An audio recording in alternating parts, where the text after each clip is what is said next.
Pisces 4. Heavy traffic on a narrow isthmus.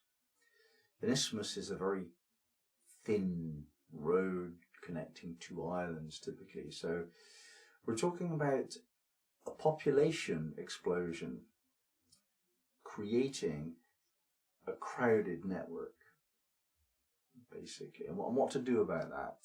Now, obviously on the level of society generally, we've got rather more people on the planet than we can comfortably cope with, and there are traffic jams and cities with 30 million people in it, and too much.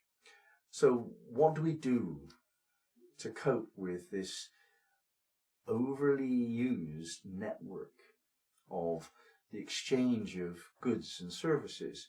It's not only the cars on the thin road, the narrow road that we're discussing. It's also the fact that everything that we're kind of engaging with is busy all the time, and there isn't quite enough space for us. What do you do when you have not enough space, physical or in terms of time? Most people are too busy. Most people are in a rush, and we get caught up in traffic jams when we're at our busiest, when we have the least time to waste sitting in a line. That's when the lines are developed. So how do we cope with that, the busyness of life? This is the mystery of this sign. And the answer lies mainly in elegance of communication. The whole business of a network is the two nodal points, call them cities, for example, or it could be other things. They're connected by a communication stream. It could be you and another person. It doesn't have to be a city. But all of the people in your life have with you a communication line. And when there are many communications and everyone's busy and in a hurry, then the gentleness, the subtlety of the communication tends to get lost.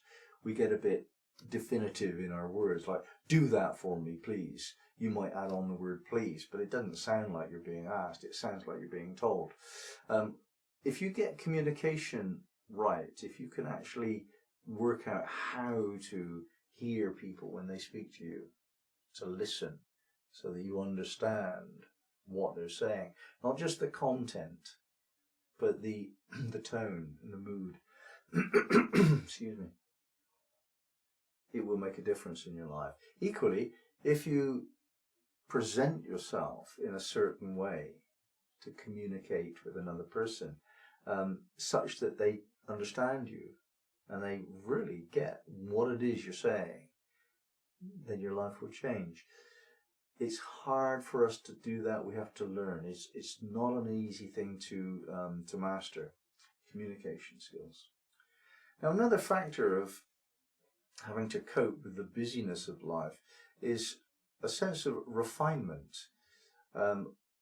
All of these invitations that there exists in life, and all of the requirements of us, we receive invitations to buy this or to do that or to go there, and some of them are really requirements. We're without choice in all of this, and our response to this busyness has to be a refinement of being. It's not enough just to sort of think about how you do things. You have to actually become somebody who is not much upset by a traffic jam, not disturbed very much if the shopkeeper has no tolerance for your request or ability to serve your needs. You're just slower in the way you respond to things that you don't accept. This self-development is inevitable when we're living in circumstances where there's too many people, too much going on. We have to develop that inner sense of calm. You won't find it outside of yourself. It's just not there. So you have to find it within yourself. Now, partly we have to accept that restriction is just a part of it all. It's a part of the game. I want that, I can't have it. Okay. Part of the game. But there's a deeper mystery, really, where you can usually find a way to get what's really important. And so a part of what we're discovering here is that busyness and multiplicity of choice and confusion about which is right and wrong and so on for us, this actually is a condition which we require if we're to refine our choice about who we are, what is our identity. When you're offered too many things, you have to exclude those which you don't want. Now, that principle of excluding is important, really important for self-definition and for building your life so that it's built on your preferences of qualities, your preferences of people as well.